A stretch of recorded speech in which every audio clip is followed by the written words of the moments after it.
Conexión mente-cuerpo, fenómenos parapsicológicos y curación espiritual.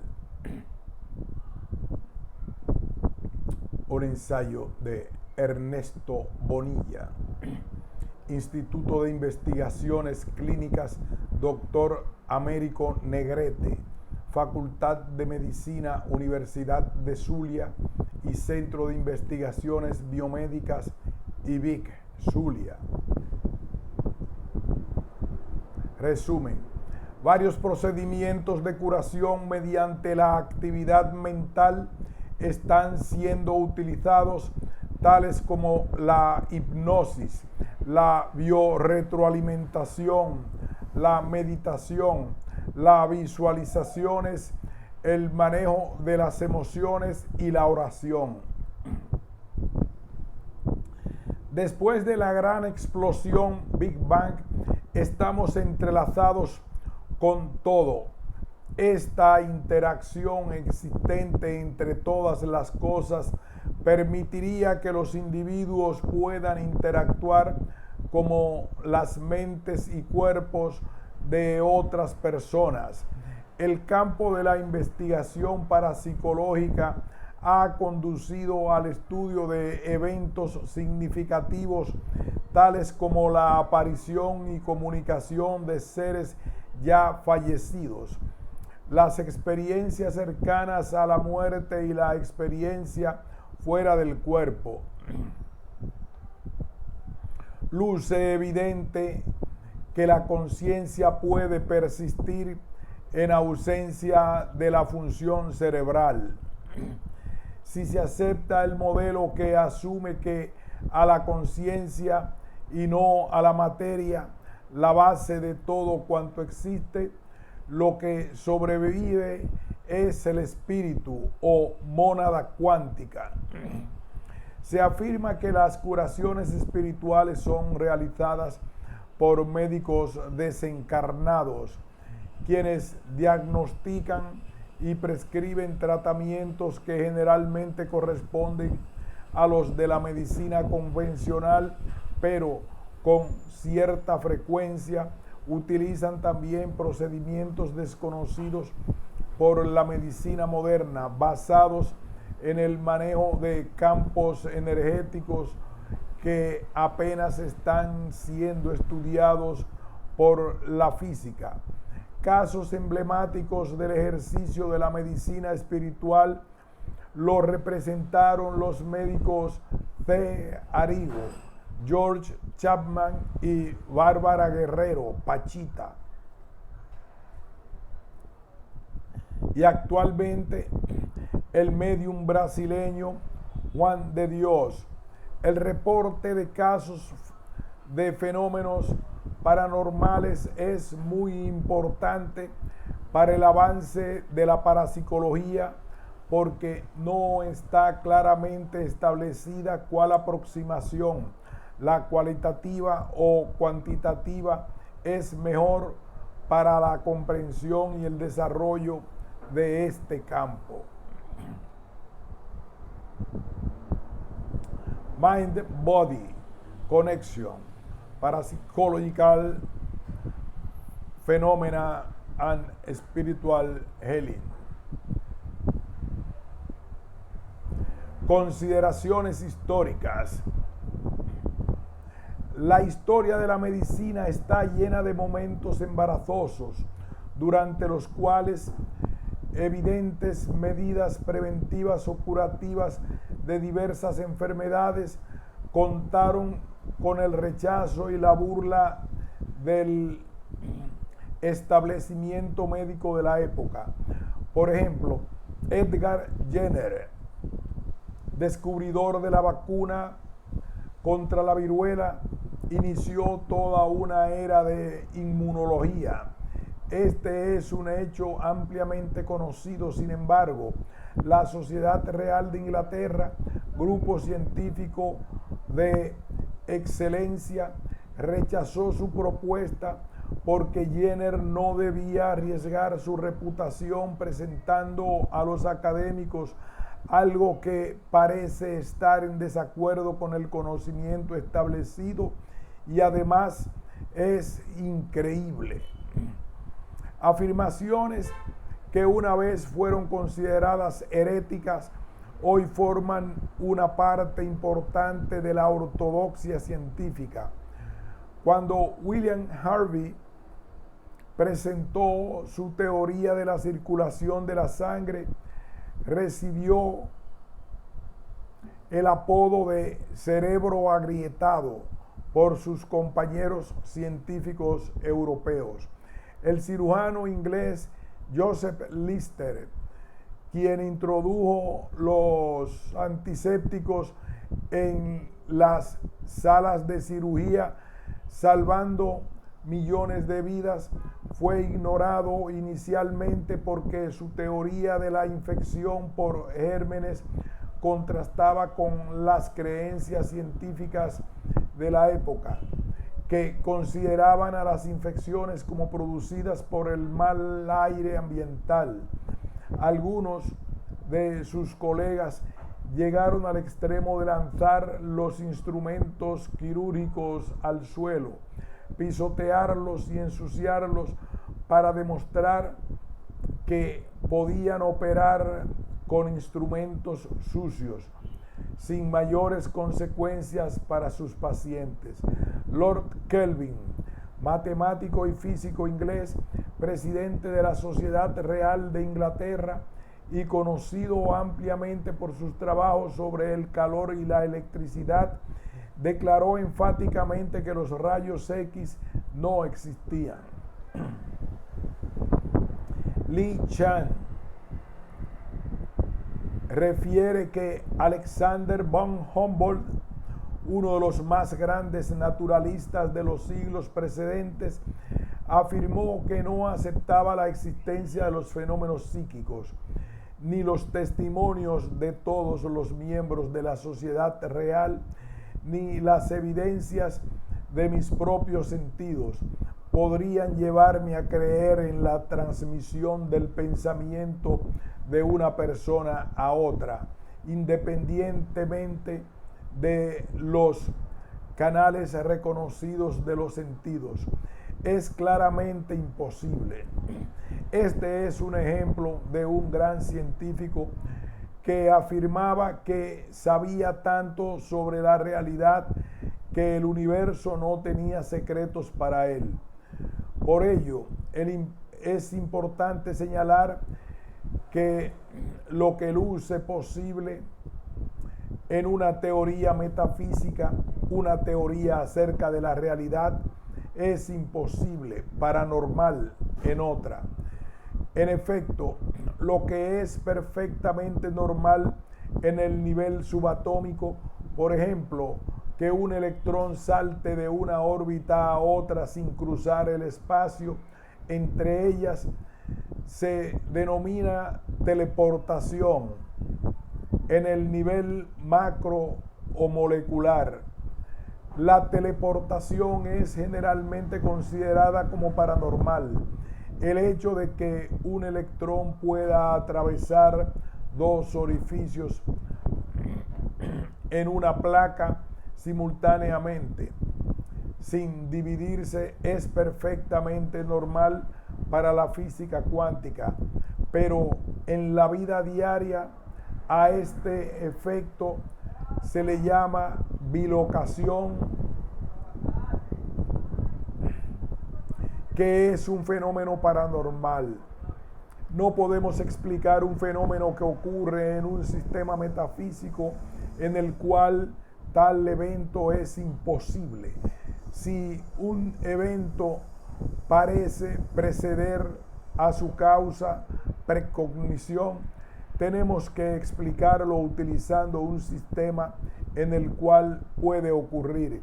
Desde este punto de vista, los espiritistas y los teólogos fueron más acertados que los científicos cuando aquellos trataron de explicar los fenómenos paranormales, señalando que los espíritus o Dios los producían. Tomaron entidades de otros sistemas metafísicos para explicar fenómenos que no podían ser entendidos siguiendo los alineamientos de nuestros sistemas metafísicos de las ciencias, tal como los concebimos hoy. Los ejemplos citados anteriormente nos muestran que la ciencia no es un conjunto de verdades inmutables, sino un método de búsqueda de la verdad. Los científicos pueden ser tan dogmáticos y autoritarios como el público general y tienen la tendencia a encontrar lo que esperan encontrar en sus experimentos. La verdad científica, por consiguiente, refleja la visión mayoritaria de la comunidad científica y no necesariamente la verdad inmutable. Los científicos pueden olvidar que la realidad existe también fuera del laboratorio. La geología, la astronomía, la antropología y la paleontología abandonaron esa concepción y han progresado extraordinariamente en los últimos años. Existen campos científicos en los cuales las palabras experimentos repetibles son inaceptables. En efecto, los fenómenos paranormales como las experiencias fuera del cuerpo, las experiencias cercanas a la muerte y la precognición son un ejemplo de ello. De igual forma, no vamos a lograr un experimento repetible en astronomía, oceanografía o en geología. De nuevo, en la ciencia, la teoría debe inclinarse siempre ante los hechos. Los experimentos doble ciego no son un requerimiento necesario para ver la realidad. Tanto la penicilina como la aspirina, dos drogas modernas ampliamente y exitosamente utilizadas por la comunidad médica, fueron aceptadas y utilizadas sin haberse realizado previamente un estudio doble ciego. El no entender el mecanismo de acción de una droga efectiva no significa que su actividad terapéutica no sea real. Lo que un científico honesto y apegado a la verdad debe hacer en relación a un hecho desconocido es examinar sin prejuicio o preconceptos todas las evidencias disponibles sobre ese hecho, utilizando las herramientas científicas que existen. Una vez que se haya establecido que un evento particular imposible ha ocurrido, la ciencia ha desarrollado un método para tratar con el problema. No cambiamos nuestra definición de la realidad. En su lugar, limitamos el campo en el cual nuestra definición de la realidad es válida. La revolución científica liderada por Niels Bohr, Max Planck y Albert Einstein fue en parte exitosa porque limitó la realidad newtoniana a aquellas áreas de la experiencia que podían ser, al menos teóricamente, percibidas por los sentidos o por las extensiones mecánicas de los sentidos. Efecto placebo. Ducey refiere que hasta el siglo XX, tanto los médicos como sus pacientes aceptaban que la mente podía influenciar la evolución de un tumor canceroso. Sin embargo, la atención científica actual se ha enfocado únicamente en la materia, hasta el punto que la mente poco cuenta en el espíritu y el espíritu no existe. pero las evidencias sobre la influencia de la mente en el cuerpo son extensas. Tenemos, por ejemplo, el efecto placebo, que se define como la respuesta fisiológica o psicológica a una tableta, inyección o a una intervención quirúrgica que no puede ser atribuida a las propiedades del tratamiento dado y por lo tanto es debida a la creencia del paciente en la efectividad del mismo. En un estudio clínico doble ciego, Allington demostró que el tratamiento con sulfarsfenamina de las verrugas cutáneas de origen viral logró un 53% de curación en 105 pacientes, pero en otros 120 que recibieron solo agua destilada coloreada como placebo, el porcentaje de curación fue de 48%, casi tan efectivo como la droga ensayada. El poder de la mente para eliminar una verruga de etiología viral tiene una gran significación por la posibilidad de tratar un gran número de enfermedades de la misma etiología mediante el uso del poder mental. En una famosa investigación realizada en la Universidad de Harvard en 1955, se analizaron 15 experimentos doble ciego en una población de 1082 sujetos. Se encontró que el simple efecto placebo produjo una tasa de curación del 35% en una amplia variedad de problemas médicos, incluyendo, entre otros, el dolor postoperatorio, cefaleas, resfriado común, dolores anginosos, mareos y náuseas.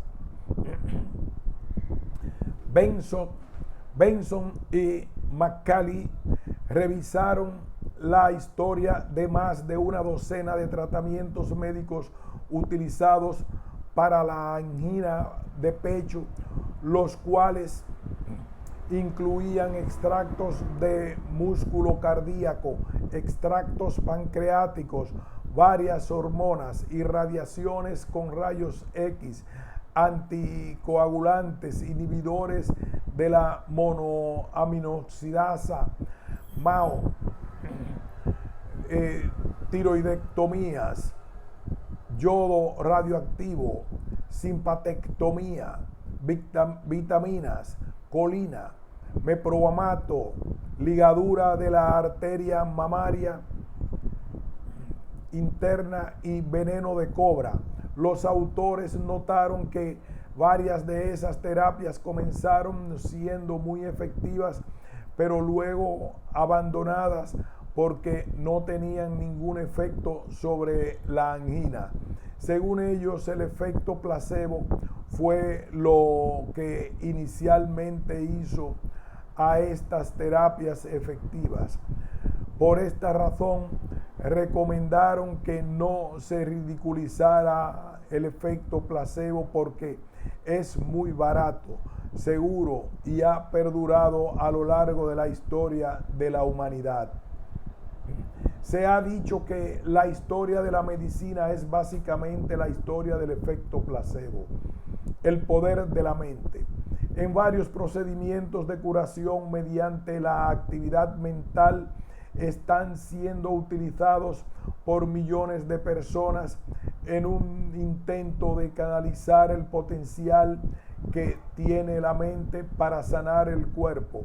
Entre ellos, vale la pena destacar a la hipnosis, la biorretroalimentación, la meditación, las visualizaciones, el manejo de las emociones y la oración, que es una forma de curación utilizada desde tiempos inmemoriales, que está llamando la atención de los científicos interesados en la salud de los seres humanos. El poder de la mente durante el trance hipnótico ha sido usado exitosamente desde hace cientos de años para tratar numerosas condiciones mentales y físicas, entre ellas el dolor. Gracias al médico austríaco Franz Mesmer, el procedimiento comenzó a llamar la atención del mundo occidental a finales del siglo XVIII. Su teoría del magnetismo animal eventualmente fue descartada. Su discípulo, el marqués de Puigsegur, exploró el trance hipnótico en una variedad de experimentos y describió muchos de los rasgos asociados modernamente con la hipnosis. Debido a la fama de Mesmer, a este fenómeno se le llama mesmerismo. La hipnosis puede acelerar la curación de heridas, mejorar o eliminar el herpes, la psoriasis, dermatitis, ictioderma, el asma bronquial, las alergias, la gastritis, etc. La piel es especialmente sensible a la sugestión hipnótica, posiblemente por el origen ectodérmico de esta estructura y del sistema nervioso. Mediante la hipnosis es posible producir inflamación localizada en la piel y la aparición de ampollas. En India, usando solo hipnosis como anestésico, Daile practicó cientos de intervenciones quirúrgicas, amputaciones de brazos, piernas, dedos y mamas, operaciones de cataratas, extracciones dentales y de tumores de diferentes órganos.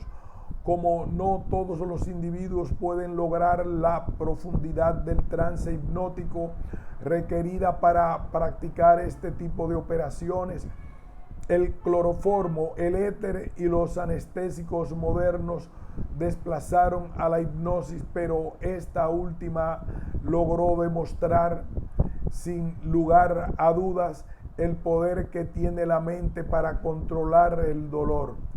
Otra manera de aumentar el efecto de la mente sobre el cuerpo es mediante el entrenamiento de biorretroalimentación. Utilizando esta técnica, la mente ha demostrado su habilidad para controlar la presión arterial.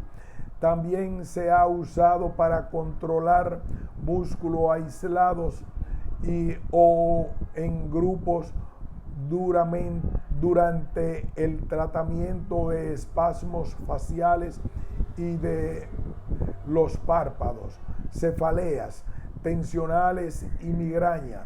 La NASA ha utilizado la biorretroalimentación para enseñar a los astronautas a controlar los mareos y otras respuestas fisiológicas.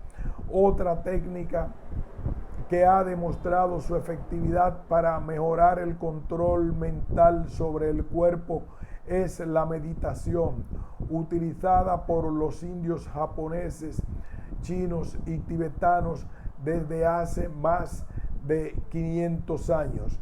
Benson estudió a 3 monjes tibetanos quienes practicaban una forma de meditación llamada Tum-mo. Los monjes se cubrieron con una túnica mojada con agua fría y se sentaron a meditar por 55 minutos en una habitación fría, sin calefacción, usando su mente para aumentar su temperatura corporal. Los 3 monjes produjeron dramáticos aumentos de la temperatura corporal que oscilaron entre 5 y 8 grados Celsius. Simonton, además de utilizar los tratamientos convencionales para el cáncer, radiaciones, quimioterapia y cirugía, ha usado la relajación y las técnicas de visualización. Al paciente se le pide meditar regularmente 3 veces al día durante 15 minutos en la mañana al levantarse, en el mediodía y en la noche antes de acostarse. En el ejercicio de la meditación, los primeros 2 minutos son usados para relajarse. Cuando el cuerpo está completamente relajado, el paciente visualiza una escena pacífica de la naturaleza. 1 minuto después comienza su labor de visualización. Primero se concentra en su cáncer, luego visualiza sus mecanismos inmunes recogiendo las células muertas. El paciente se le instruye para visualizar un ejército de glóbulos.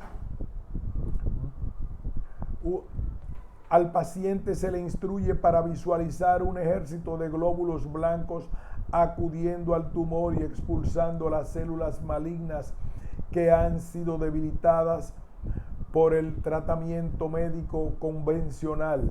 Finalmente, antes de terminar la meditación, el paciente se percibe a sí mismo en perfectas condiciones de salud.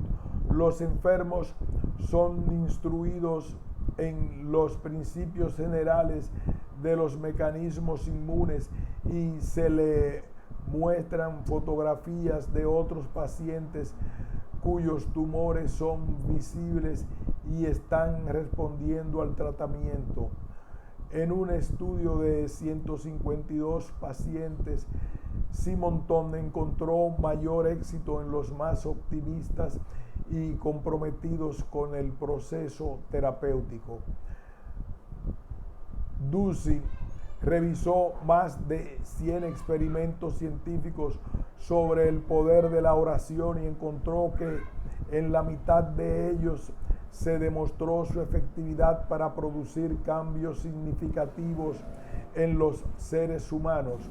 Sin embargo, le sorprendía que estas evidencias científicas sobre el efecto de la oración fueran poco conocidas por la comunidad médica, por lo que concluyó que el conocimiento no encaja en las ideas prevalentes, es ignorado sin considerar lo válido que sea desde el punto de vista científico. Fuera del laboratorio se han documentado curaciones milagrosas que representan una clara evidencia del poder de la fe y la oración para sanar el cuerpo. ¿Cómo funciona la oración? Cuando se ora por otros con pureza, con la intención, la conciencia colapsa simultáneamente.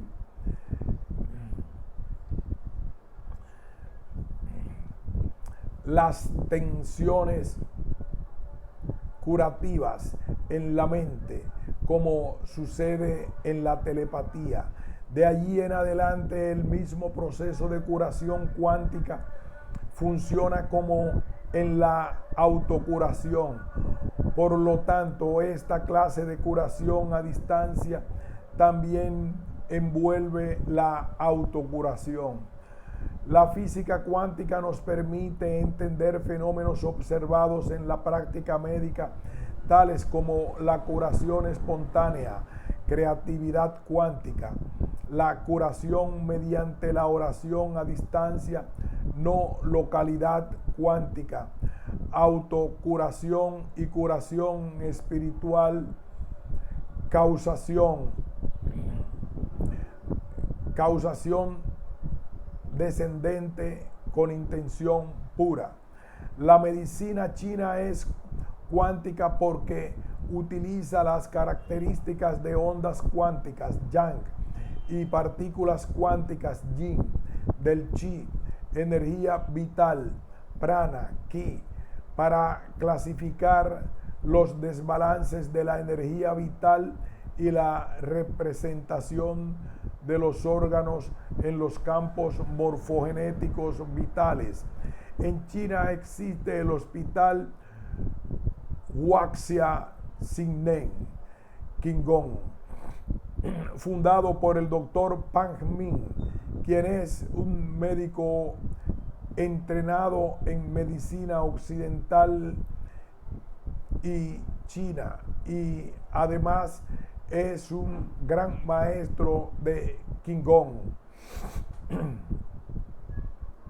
El hospital utiliza con gran éxito métodos no tradicionales de tratamiento. La clave para la curación de las enfermedades radica en la habilidad para enfocar las emociones y la energía chi en nuestro cuerpo o en el de otra persona con gran compasión y sin ningún tipo de invasión. Un caso descrito por Braden correspondió a una mujer que acudió a la clínica con un tumor maligno de vejiga. La paciente, completamente consciente, fue acostada en una camilla. 3 médicos maestros se colocaron detrás de ella y mientras que otro situado delante le practicaba una ultrasonografía abdominal. Los maestros comenzaron a repetir las palabras de un mantra: disuélvase, recupérese. En cuestión de minutos comenzó a disminuir el tamaño del tumor hasta desaparecer. A este procedimiento se le denomina Chi Lel y fue desarrollado por el Dr. Pang, basándose en el concepto milenario del Qigong, Chi Kung y los de la medicina moderna. El Chi Lel consiste en 4 preceptos. 1. La creencia de que el chi o energía de la vida puede curar todas las enfermedades. Los estudiantes, a los pacientes se les llama estudiantes porque están aprendiendo una técnica de autocuración. Aumentan su fe en el chi mediante el estudio de los testimonios de pacientes que se han recuperado después de sufrir enfermedades graves. La curación en grupo. Antes de comenzar el Chi Lel, el maestro sincroniza verbalmente el pensamiento del grupo para obtener el chi del universo y transformarlo en un campo de energía curativa. La curación con el chi. El maestro obtiene la energía chi del universo y se la transmite a cada enfermo para facilitar su curación. La práctica. Los enfermos aprenden los movimientos del Chi Lel y lo practican continuamente. Cuando el paciente entra en este hospital, es diagnosticado por un médico maestro y asignado a una clase de 50 o más personas por un periodo de 24 días de tratamiento. Pasa la mayor parte de su tiempo practicando Chi Lel, 8 horas diarias, sin ver televisión, sin leer la prensa y sin teléfono.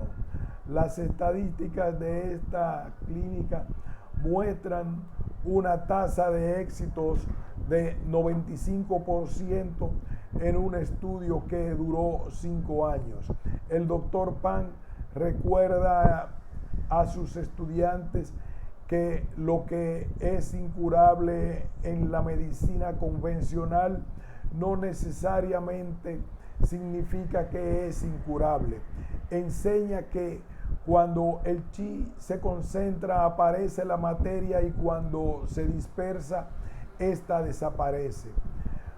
Por lo tanto, cuando el chi se concentra en forma anormal, aparece el cáncer y cuando esta concentración se dispersa, el cáncer desaparece.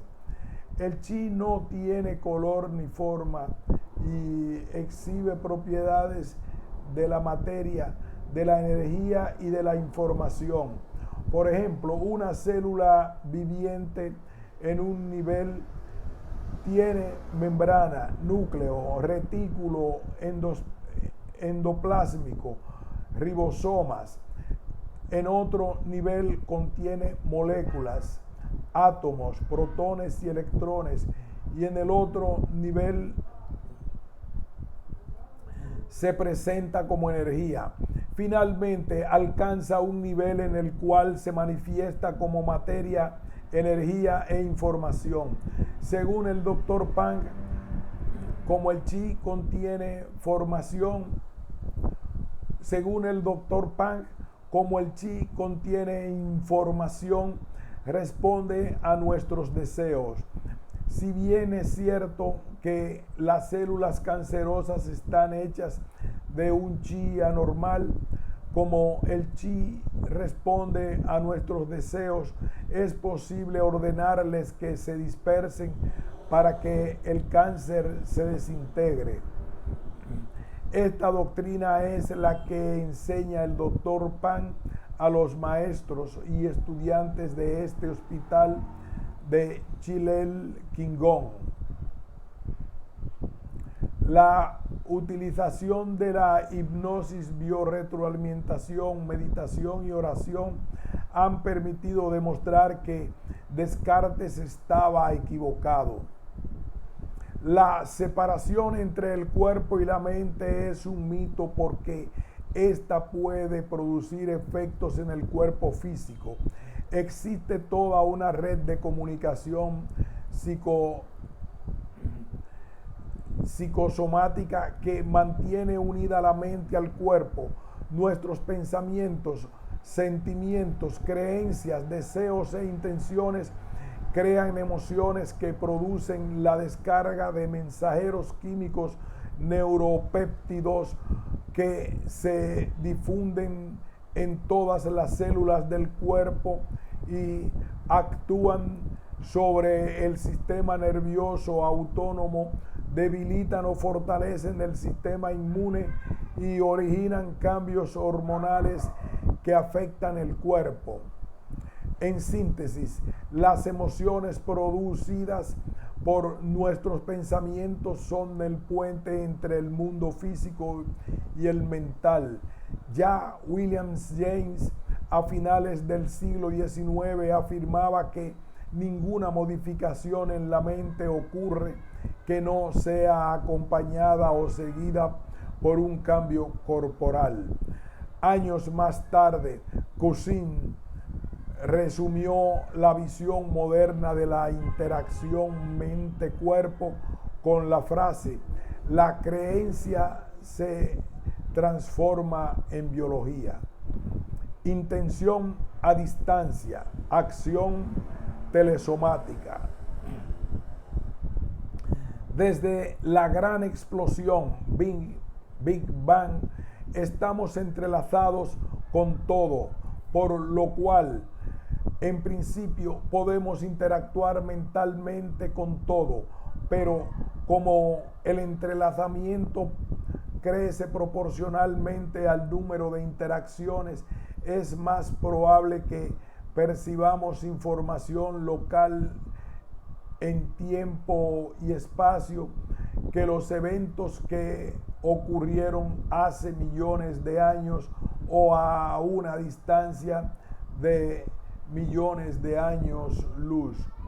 Esta interacción existente entre todas las cosas permitiría que los individuos puedan interactuar con las mentes y los cuerpos de otros. La mente consciente de una persona puede producir efectos repetibles y medibles en el cuerpo de otra. Estos efectos son conocidos como telesomáticos. Una modalidad de estos efectos es la curación a distancia. el sanador actúa sobre el paciente enviándole energías e informaciones curativas. El sanador y el paciente pueden estar directamente en contacto o separados por kilómetros. Sobre la distancia no parece afectar el resultado. A esta práctica médica se le ha denominado medicina no local de la tercera era, en contraste con la medicina psicosomática de la segunda era. La acción telesomática ejecutada por la persona lejana es similar y tan efectiva como la acción psicosomática realizada por el individuo sobre sí mismo. Campo acásico.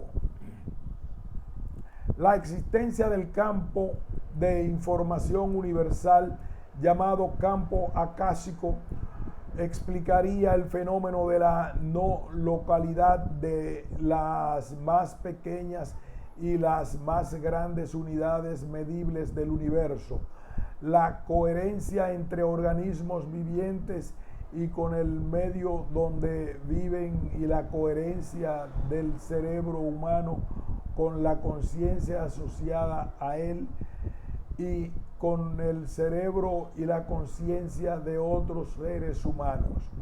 El campo acásico de información es la explicación lógica de la coherencia no local, de la forma misteriosa mediante la cual los cuantos se conectan a través del tiempo y del espacio. Esta información es una conexión sutil, instantánea y no energética entre objetos situados en diferentes sitios en el espacio y entre eventos que se suceden en diferentes tiempos. Estas conexiones se denominan no locales en las ciencias naturales y transpersonales en la investigación de la conciencia. La información conecta cosas, partículas, átomos, moléculas, organismos, ecologías, sistemas solares, galaxias y las mentes y conciencias asociadas con ellas, sin importar cuánto tiempo ha transcurrido desde que esas conexiones fueron creadas, al igual que otros campos conocidos en la física moderna, tales como los campos gravitacional, electromagnético y cuántico. El campo de información o acásico no puede ser oído, tocado ni visto. El espacio está vacío y lo que ha llamado el vacío cuántico es, de hecho, un pleno cósmico, akasha. Gracias a la información conservada y transmitida por el campo acásico, el universo es coherente. Todo lo que sucede en un sitio sucede también en otro lugar. Todo lo que pasa en un tiempo también sucede en los tiempos siguientes. Nada es local, limitado al dónde y cuándo está sucediendo. Todas las cosas son globales, cósmicas, porque todo está conectado y la memoria de todas las cosas se extiende a todos los lugares y tiempos. Edwin Schrödinger, uno de los fundadores de la teoría cuántica, utilizó la palabra entrelazamiento para referirse a las conexiones existentes entre partículas que persisten independientemente de la distancia entre ellas. Los físicos creen ahora que el entrelazamiento entre partículas existe en todas partes, todo el tiempo, y han demostrado recientemente que también afecta el mundo macroscópico que habitamos. Se ha especulado inclusive que se extiende en todo el universo, porque toda la energía y la materia emergieron de la gran explosión. Por lo tanto, es posible asumir que nuestros cerebros y mentes también están entrelazados, a pesar de que está siendo más aceptada la idea de que la mente puede afectar el cuerpo. El mecanismo de esa acción sigue siendo un misterio. Si la mente actúa no solo sobre su propio cuerpo, sino también sobre otros, al proceso se le ha denominado interacción mental a distancia con organismos vivientes. Cuando la interacción de la mente es beneficiar a distancia la condición psicológica o fisiológica de otro individuo, al proceso se le denomina curación mental a distancia. Algunas de las variantes de esta última son la curación espiritual, la curación por la fe, la curación divina y la terapia bioenergética. A diferencia de las técnicas de curación local, tales como la imposición de las manos sobre el área afectada del paciente, en la curación mental a distancia, el practicante dirige a distancia sus pensamientos o intenciones curativas a un paciente. En los últimos 70 años se ha utilizado varios métodos para el estudio del efecto de la intencionalidad a distancia sobre los organismos vivientes. En 1929, el psiquiatra alemán Hans Berger inventó la electroencefalografía para saber si la telepatía podía explicarse por cambios en las ondas cerebrales. A pesar de que no tuvo éxito en su intento de explicar una experiencia telepática que había experimentado su hermana, sus estudios establecieron las bases de las neurociencias modernas, y a este investigador se debe no solo el desarrollo del electroencefalograma, sino también el descubrimiento de los mecanismos básicos utilizados en los equipos de emisión de positrones y en la resonancia magnética funcional. Fisiólogos experimentales en la extinta Unión Soviética realizaron en los años 20 y 30 del siglo XX experimentos bien diseñados y ejecutados que demostraron la influencia mental. Estos investigadores reportaron la influencia directa sobre la actividad motora, imágenes visuales, sensaciones, sueño, vigilia y reacciones fisiológicas, cambios en la respiración y en la actividad electrodérmica en personas situadas en lugares remotos, protegidas de cualquier interacción convencional. Durante este periodo hubo también investigadores franceses que inducían hipnosis a distancia.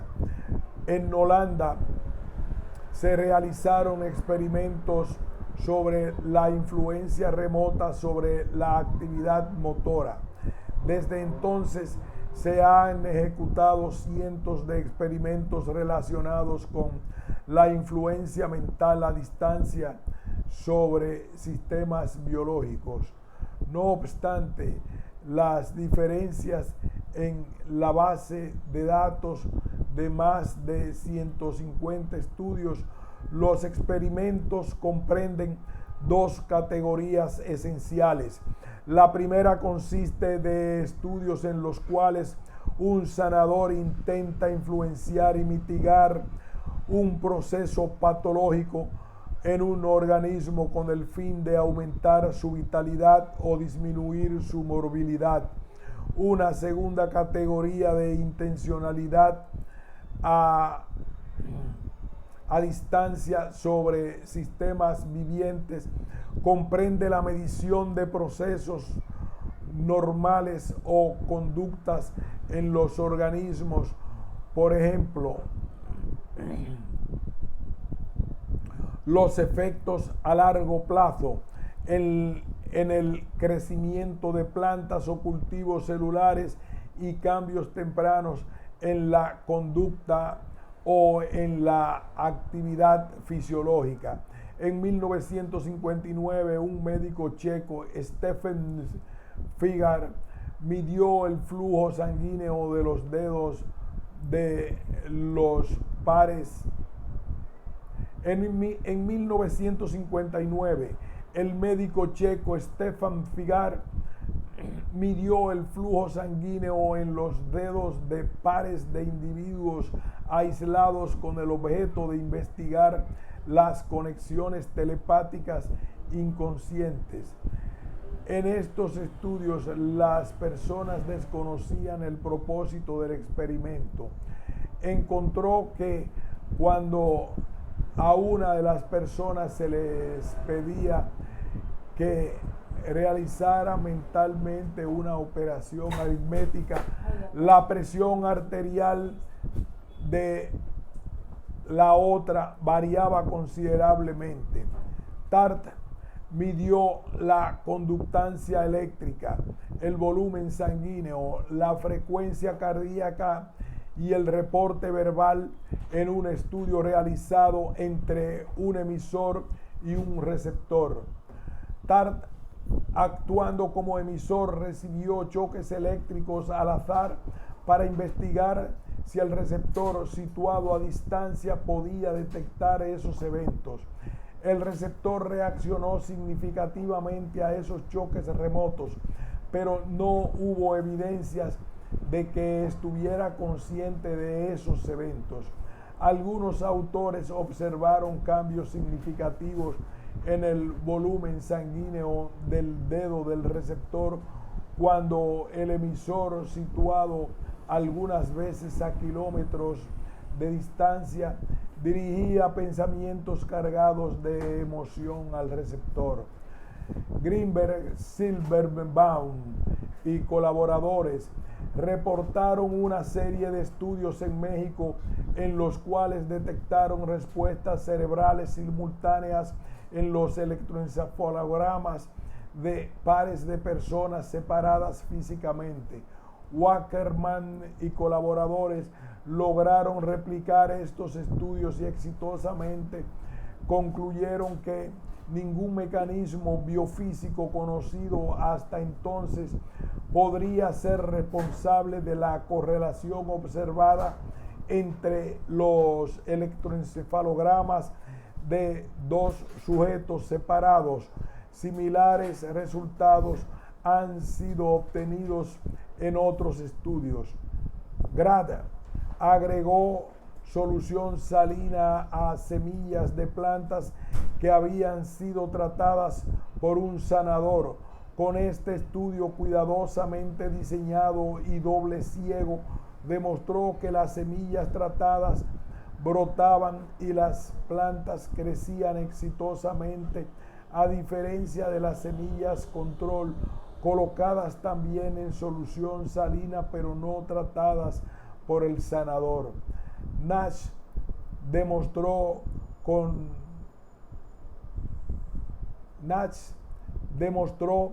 en estudios controlados y doble ciego que el crecimiento de bacterias podía ser influenciado por la intención. En 1990, Broad observó una reducción ampliamente significativa atribuible al efecto de la intención en la velocidad de hemólisis de eritrocitos colocados en tubos de ensayo que contenían una solución salina. Los tubos estaban situados en una habitación distante del operador. Broad y colaboradores realizaron numerosos estudios de personas que intentaban influenciar el sistema nervioso de receptores remotos. En 1991, Brad y Schultz resumieron 37 estudios efectuados hasta esta fecha que utilizaron 7 respuestas fisiológicas diferentes, tales como la presión arterial y los temblores musculares. Los 37 experimentos dieron una probabilidad de más de 100 millardos a 1, proporcionando un gran apoyo a la idea de que las personas pueden responder inconscientemente a influencias distantes. En todos estos estudios, el receptor estaba conectado a cables unidos a un monitor que medía continuamente la conductancia electrodérmica para detectar fluctuaciones inconscientes de sus emociones. El emisor era instruido para que calmara o excitara al receptor situado en un sitio distante.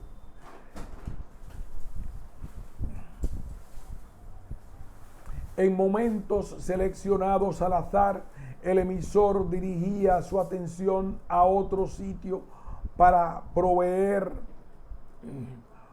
un periodo control sin influencia mental. Resultados similares fueron reportados por otros autores.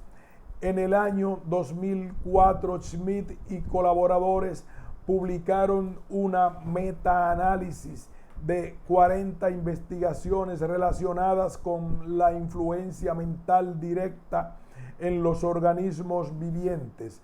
Reportaron entre los años 1979 y 2000. Los resultados fueron ampliamente significativos. Concluyeron que no puede descartarse la existencia de alguna anomalía relacionada con la intención a distancia. Existe un vasto cúmulo de evidencias a favor de que la conciencia puede manifestarse a distancia en forma relevante para la salud humana. Gray y colaboradores reportaron que heridas producidas en la piel de ratones sanaban más rápidamente cuando eran tratadas por sanadores. En 1970, Gray demostró que los sanadores eran capaces de producir el crecimiento de tumores cancerosos en animales de laboratorio.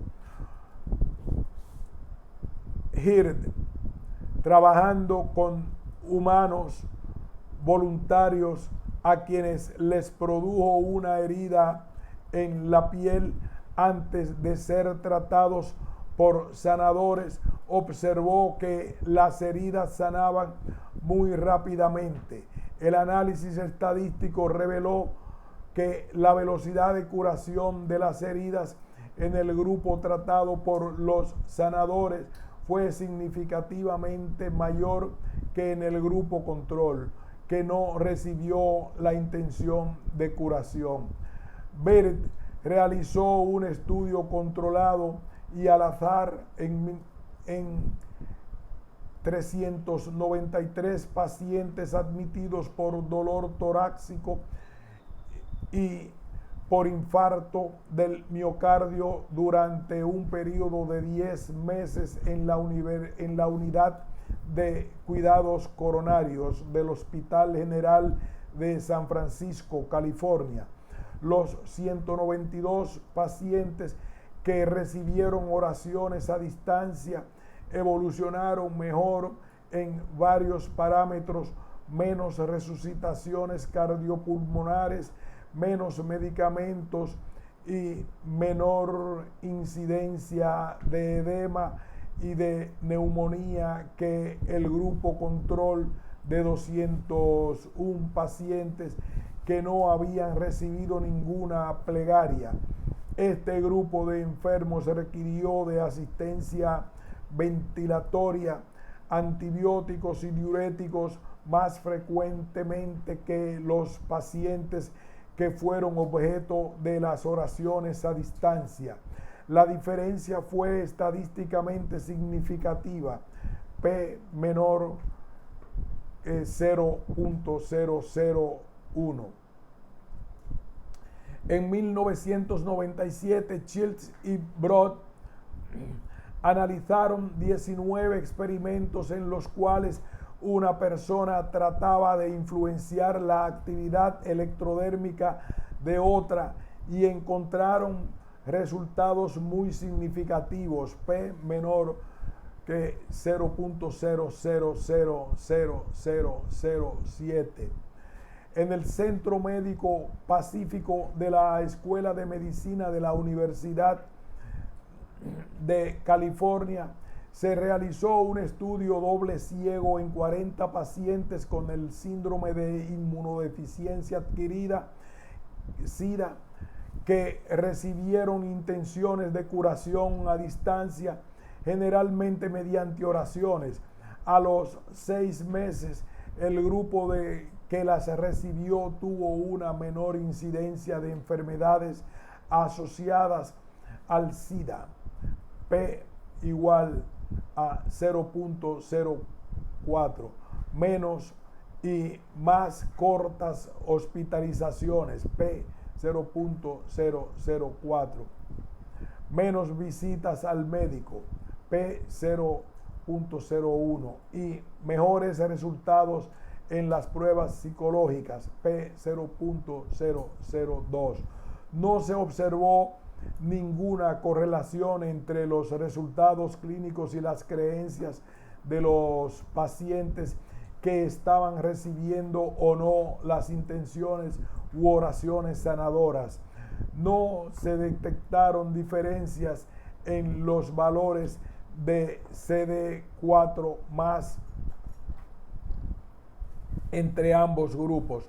Los resultados obtenidos apoyaron la hipótesis de que la oración a distancia afectó positivamente la evolución del SIDA y sugieren la necesidad de continuar con este tipo de investigaciones. Harris y colaboradores realizaron un estudio a doble ciego en la unidad de cuidados coronarios del Instituto del Corazón de la Escuela de Medicina de la Universidad de Kansas. Observaron que los 466 pacientes que recibieron las plegarias asignadas diariamente durante 4 semanas tuvieron una evolución clínica significativamente mejor que el grupo control.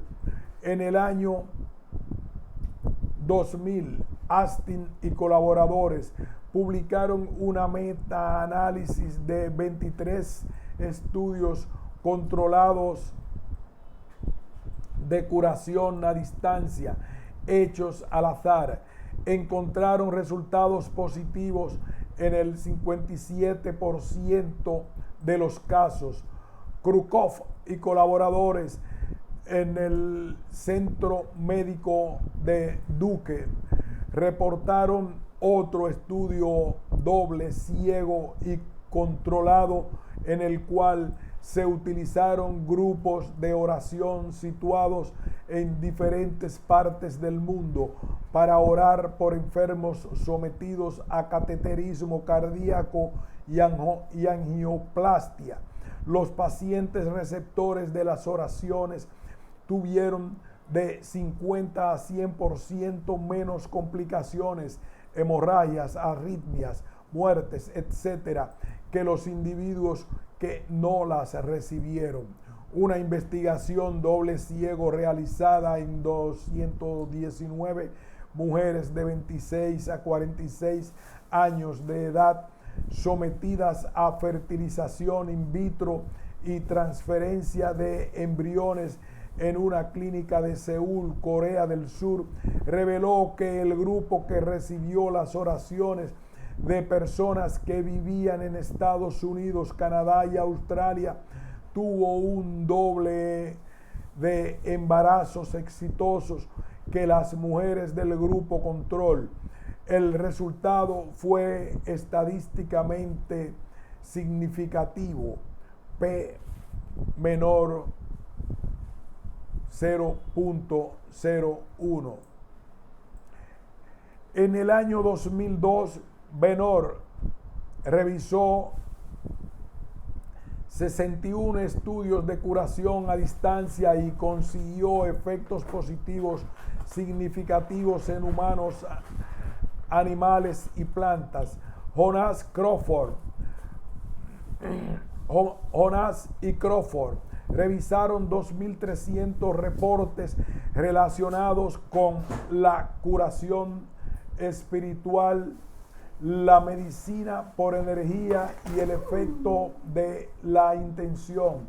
Incluyeron 122 estudios de laboratorio, 80 ensayos controlados y al azar y 128 resúmenes o revisiones, 95 reportes de observaciones, 271 reportes de casos y 1.286 escritos diferentes, opiniones, anécdotas, cartas al editor, comentarios y libros escogidos. Utilizando criterios muy estrictos, le dieron la más alta calificación a los estudios sobre la interacción mente-materia, seguidos de los relacionados con la oración a distancia. Aschberger y colaboradores estudiaron 11 sanadores. Cada uno de ellos seleccionó a una persona conocida por quien sentía simpatía y compasión como el receptor de sus esfuerzos de curación a distancia. Los sanadores tenían una experiencia de más de 23 años realizando esta actividad. Describieron sus esfuerzos de curación como el envío de energía, buenas intenciones o pensamientos y oraciones por la salud del receptor, quien estaba colocado dentro de un equipo de resonancia magnética funcional, aislado de cualquier forma de contacto con el sanador, quien dirigía sus intenciones con intervalos de 2 minutos, escogidos al azar durante el periodo de curación. Las áreas del cerebro más activas fueron las cortezas cingulada anterior y media, el precúneo y las áreas frontales. La diferencia fue estadísticamente significativa, P menor que 0.00127.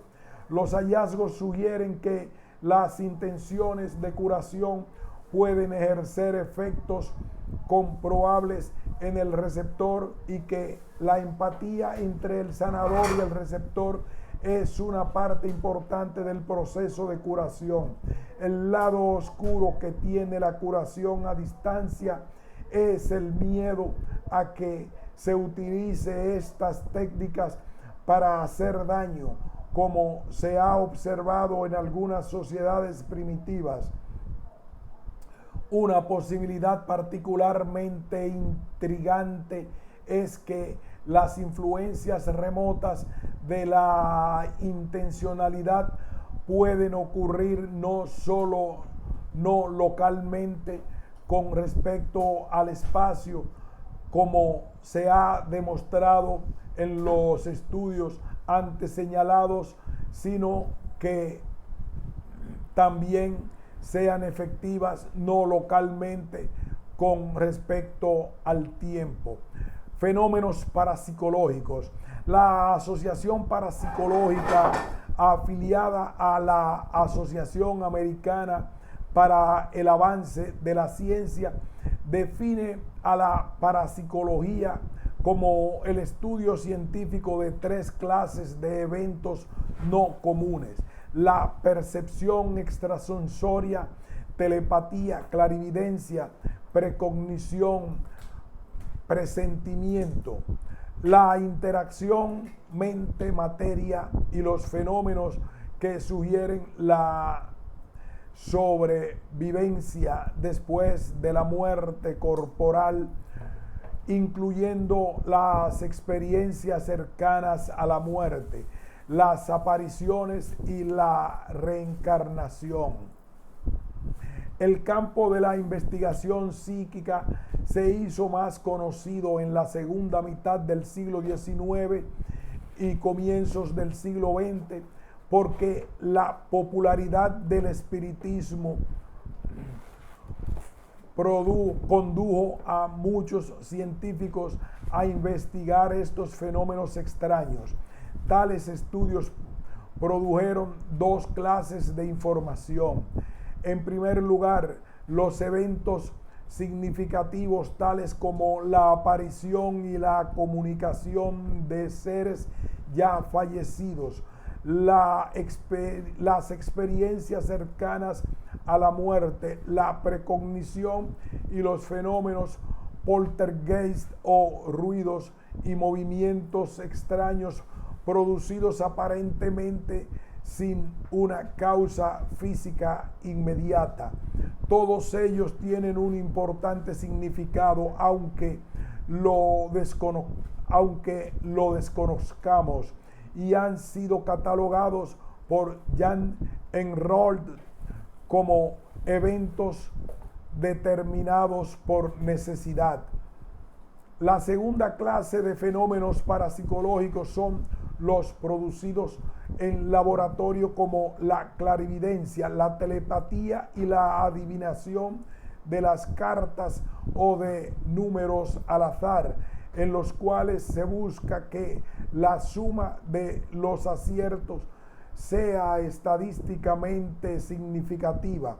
Si al sujeto bajo estudio se le informa que ha adivinado correctamente una secuencia de cartas 80 o de números, esa adivinación no tendría ningún significado especial en su vida diaria. Estos últimos son fenómenos que se han denominado eventos determinados por el error, los cuales pueden ser cuantificados y susceptibles de analizar en el laboratorio. A diferencia de los fenómenos determinados por el error, los fenómenos determinados por la necesidad no son producidos por demanda en el laboratorio y por consiguiente no pueden ser cuantificados. El poco interés demostrado en los eventos paranormales determinados por la necesidad a favor de los fenómenos determinados por el error logró que los investigadores se sintieran más científicos, aun cuando no se ganaron la aceptación de la comunidad científica internacional, que ha reaccionado a la información aportada por la investigación parapsicológica en forma parecida a la del granjero que al ver una jirafa por primera vez exclamó: "No existe semejante animal". De hecho, lo que un científico no puede decir es que tal fenómeno es imposible, porque viola las leyes de la naturaleza. Aquí vale recordar la frase de San Agustín: no existen milagros que violen las leyes de la naturaleza. Existen solo eventos que violan nuestro conocimiento. limitado de las leyes de la naturaleza. Mientras más aprendamos sobre las leyes que explican los fenómenos parapsicológicos, más se acrecentará nuestra visión de la realidad. Según Radin, después de un siglo de sofisticadas investigaciones y más de 1000 estudios controlados, sesiones sobre el sueño, sobre telepatía, Ganzfeld, sobre la conciencia de ser objeto, de ser observado, 2.6 millones de experimentos psicocinéticos con dados, 1.100 millones de experimentos psicocinéticos con generadores de números al azar, con probabilidades de 10 a la 104 sobre 1. Existen fuertes evidencias de la existencia de los fenómenos estadísticos impresionantes que significan que ellos no son debidos a una simple coincidencia. Es muy probable que a medida que los avances de la física continúen refinando nuestro conocimiento de la realidad, se irá encontrando una explicación racional para estos fenómenos. Se ha estimado que todos los fondos utilizados a través de la historia en la investigación parapsicológica equivalen a apenas 0.43 segundos de lo que se consume en un día para investigación sobre el cáncer. El obstáculo para conseguir un mayor financiamiento para la investigación de estos fenómenos radica en que los mismos no se acomodan fácilmente a las teorías científicas prevalentes y son ignorados y descartados por imposibles.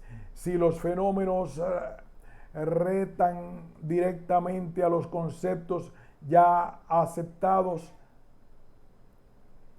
por los establecimientos científicos, atraen el ridículo. Sin embargo, la historia ha demostrado que muchos de los grandes descubrimientos científicos surgen del desarrollo de ideas disparatadas o locas. Según Lechan, lo que se conoce sobre los fenómenos psíquicos se puede resumir de la siguiente manera.